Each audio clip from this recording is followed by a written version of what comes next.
টেকনাফ পৌরসভা কাউন্সিলর একরামুল হক হত্যাকাণ্ড নিয়ে নির্মিত ওয়েব ফিল্ম আমলনামা নিয়ে বিতর্ক সৃষ্টি হয়েছে। 2018 সালে কথিত বন্দুকযুদ্ধে নিহত একরামুল হকের হত্যার আগ মুহূর্তে তার মেয়ের কান্নার কণ্ঠ এবং গুলির শব্দের অডিও ফাঁস হয়, যা সমাজে তীব্র আলোড়ন তোলে।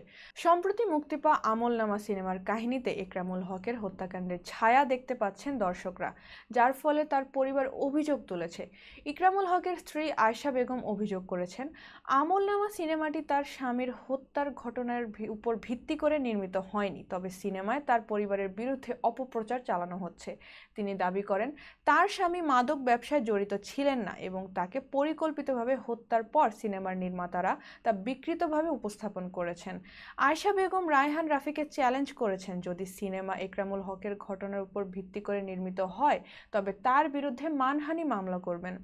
এদিকে সিনেমার নির্মাতা রায়হান রাফি দাবি করেছেন, আমলনামা কোনো নির্দিষ্ট ঘটনার ভিত্তিতে নয়, বরং বিচার বহির্ভূত হত্যাকাণ্ডের প্রতিবাদ স্বরূপ নির্মিত একটি ফিকশন।